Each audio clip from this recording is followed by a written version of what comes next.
ये आकाशवाणी पटना है। अब आप अभिषेक दास से प्रादेशिक समाचार सुनिए। पहले मुख्य समाचार। प्रधानमंत्री नरेंद्र मोदी ने बिहार में शहरी बुनियादी ढांचे और स्वच्छ जलापूर्ति के लिए 541 करोड़ रुपए लागत की 7 परियोजनाओं की आधारशिला रखी। प्रदेश में नमामि गंगे योजना के तहत 6,000 करोड़ रुपए की लागत की 50 से अधिक परियोजनाओं को मंजूरी। केंद्र सरकार ने दरभंगा में 750 बेड वाले अखिल भारतीय आयुर्विज्ञान संस्थान एम्स के गठन की स्वीकृति दी।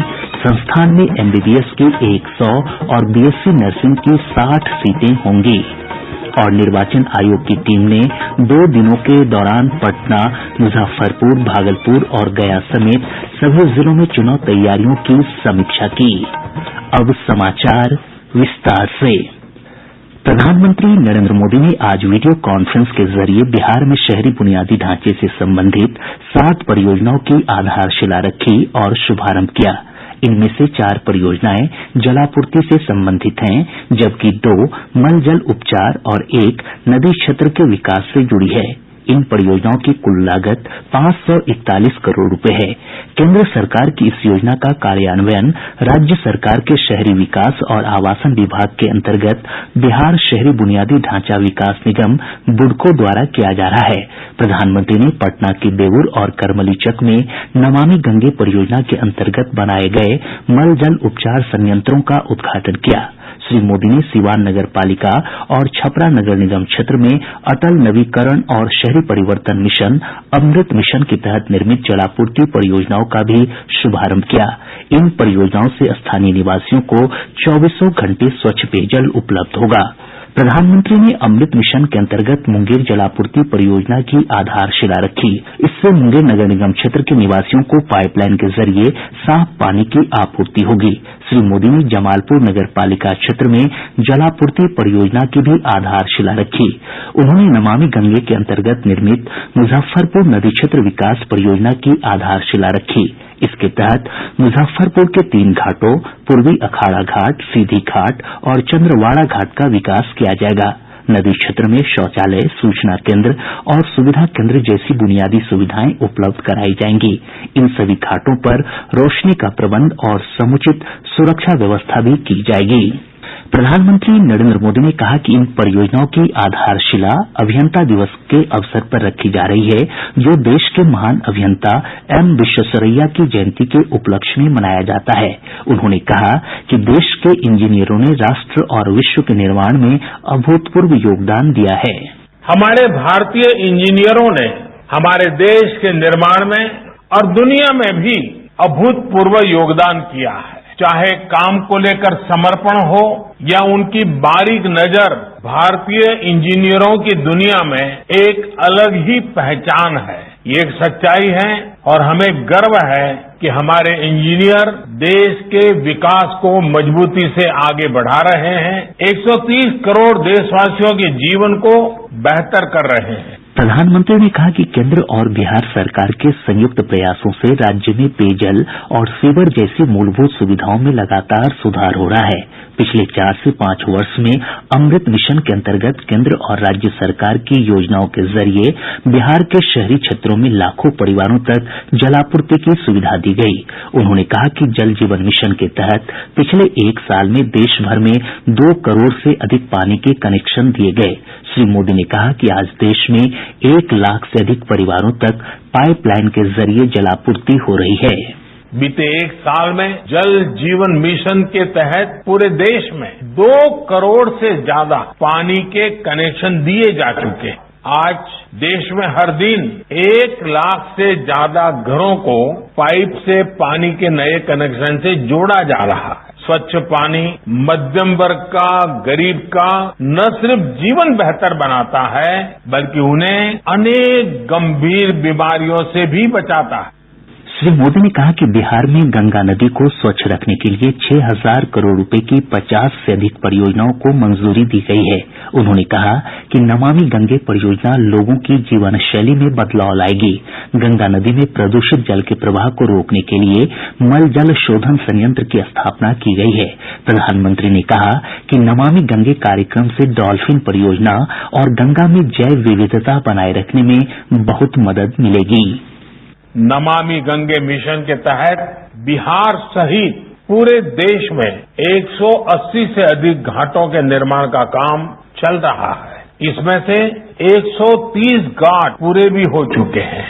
देश में गंगा किनारे कई जगहों पर आधुनिक सुविधाओं से युक्त रिवर फ्रंट पर भी काम तेजी से चल रहा है। पटना में तो रिवर फ्रंट का प्रोजेक्ट पूरा हो चुका है। मुजफ्फरपुर में भी ऐसा ही रिवर फ्रंट बनाने की परियोजना का शिलान्यास किया गया है। इस अवसर पर मुख्यमंत्री नीतीश कुमार ने कहा कि राज्य में जो भी योजनाएं शुरू की जा रही हैं, उन्हें समय सीमा के भीतर लागू किया जाएगा। बिहार में जो योजनाएं हैं, उन योजनाओं को ससमय पूरे तौर पर यहाँ क्रियान्वित किया जाएगा और जो कुछ भी अमृत योजना के अंतर्गत और जो योजनाओं का काम होना है, हाल ही में हम लोगों ने इसकी समीक्षा बैठक भी की है ताकि तेजी से बाकी योजनाओं का भी काम हो जाए। केंद्रीय मंत्री रविशंकर प्रसाद ने कहा कि डिजिटल आधारभूत संरचना का बिहार में बड़े पैमाने पर विस्तार किया गया है और भारत नेट के माध्यम से 8,743 पंचायतों को जोड़ा गया है। उन्होंने कहा कि इस समय राज्य में लगभग 4 करोड़ लोग इंटरनेट का इस्तेमाल कर रहे हैं। बिहार में टोटल 8,743 ग्राम पंचायत है और लगभग 10-12 को छोड़ के जहां कुछ फॉरेस्ट की समस्या है, सारे जगह भारत नेट पहुंच गया है और जो इंटरनेट यूजर हैं, आज उनकी संख्या बढ़कर 3.93 करोड़ हो गई है। यहाँ पर लगभग 35,000 कॉमन सर्विस सेंटर भी हैं और पोस्टल ने और कॉमन सर्विस सेंटर ने इस कोविड में सैकड़ों करोड़ रुपए गरीबों के पास पहुंचाए हैं। केंद्रीय गृह मंत्री अमित शाह ने बिहार में 541 करोड़ रुपए की शहरी बुनियादी ढांचा परियोजनाओं के उद्घाटन और शिलान्यास पर प्रधानमंत्री नरेंद्र मोदी का आभार व्यक्त किया है। एक ट्वीट में उन्होंने कहा कि 2014 के बाद से मोदी सरकार बिहार के लोगों के कल्याण और राज्य के विकास के लिए समर्पित भाव से काम कर रही है। गृह मंत्री ने कहा कि मोदी सरकार की ये विकास परियोजनाएं नागरिकों को स्वच्छ पेयजल और बेहतर सीवरेज सुविधाएं प्रदान करेंगी, जिससे बिहार के बुनियादी ढांचे में एक बड़ा सुधार आएगा। प्रादेशिक समाचार आप आकाशवाणी पटना से सुन रहे हैं। केंद्रीय मंत्रिमंडल ने दरभंगा में प्रधानमंत्री स्वास्थ्य सुरक्षा योजना के तहत अखिल भारतीय आयुर्विज्ञान संस्थान एम्स के गठन की स्वीकृति दे दी है। मंत्रिमंडल ने इसमें निदेशक के पद की भी मंजूरी दी। दरभंगा एम्स में एमबीबीएस की 100 और बीएससी नर्सिंग की 60 सीटें होंगी। इस संस्थान के अस्पताल में 750 बिस्तर होंगे। इसका निर्माण 4 वर्षों में 1,264 करोड़ रुपए की लागत से किया जाएगा। प्रदेश के अलग अलग हिस्सों में बारिश के दौरान वज्रपात की घटना में कम से कम 26 लोगों की मौत हो गई। वैशाली में 4, रोहतास, भोजपुर, गोपालगंज और सारण में 2-2 लोगों की मौत की खबर है। वहीं पटना, अररिया, सुपौल, कैमूर, शेखपुरा और बेगूसराय में 1-1 व्यक्ति की मौत हुई है। अन्य जिलों से भी वज्रपात की घटना में लोगों के मारे जाने की खबर है। मुख्यमंत्री नीतीश कुमार ने वज्रपात की घटना में मारे गये लोगों के परिजनों के प्रति संवेदना जताते हुए जिला प्रशासन से मृतकों के निकटतम परिजनों को 4-4 लाख रुपए देने का निर्देश दिया है। प्रदेश के अधिकांश हिस्सों में आज मूसलाधार बारिश हुई है। मौसम विभाग के अनुसार सबसे अधिक तैयबपुर और ठाकुरगंज में 15-15 सेंटीमीटर बारिश दर्ज की गई। मौसम विभाग ने अगले 24 घंटों के दौरान राज्य के उत्तरी हिस्सों में कई स्थानों पर भारी बारिश जबकि दक्षिण बिहार में मध्यम बारिश की चेतावनी जारी की है। इस दौरान वज्रपात की भी आशंका जताई गई है। मौसम विभाग के अलर्ट को देखते हुए आपदा प्रबंधन विभाग ने लोगों से विशेष सावधानी बरतने और बारिश के दौरान खुले में नहीं निकलने की अपील की है। निर्वाचन आयोग ने बिहार विधानसभा चुनाव में कोविड-19 से संबंधित दिशा निर्देशों का कड़ाई से पालन करने का निर्देश दिया है। आज निर्वाचन आयोग की टीम ने भागलपुर और बोधगया में कटिहार, किशनगंज, पूर्णिया, गया, नवादा और औरंगाबाद सहित 19 जिलों में चुनाव तैयारियों की समीक्षा की। हमारे संवाददाता ने बताया कि बैठक में कोरोना और बाढ़ से उत्पन्न स्थिति को लेकर गहन विचार विमर्श किया गया। आयोग की टीम ने पिछले दिनों बिहार लौटे मजदूरों का नाम मतदाता सूची में जोड़ने के लिए व्यापक स्तर पर अभियान चलाने के निर्देश दिए। टीम ने चुनाव के दौरान सुरक्षा बलों की तैनाती, धन बल के दुरुपयोग को रोकने, कमजोर वर्ग के मतदाताओं की हितों की रक्षा और चुनावी खर्च पर नियंत्रण रखने के निर्देश दिए। साथ ही दिव्यांग और बुजुर्ग मतदाता सहित सामान्य मतदाताओं का मतदान प्रतिशत बढ़ाने के लिए जागरूकता अभियान चलाने को भी कहा गया। दल के अधिकारियों ने मतदान केंद्रों पर जन सुविधाओं की स्थिति की भी समीक्षा की। आकाशवाणी समाचार के लिए भागलपुर से राम प्रकाश गुप्ता। दिल्ली लौटने से पहले निर्वाचन आयोग के दल की पटना में मुख्य सचिव और राज्य के अन्य वरिष्ठ अधिकारियों के साथ भी बैठक हुई।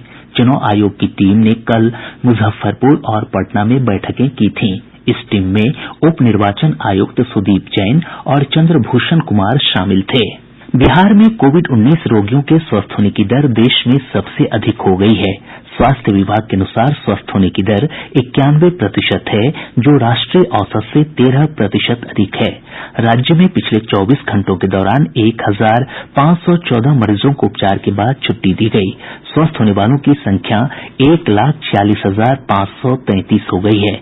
वहीं इसी अवधि में 5 लोगों की मौत के साथ ही मरने वालों का आंकड़ा बढ़कर 836 हो गया है।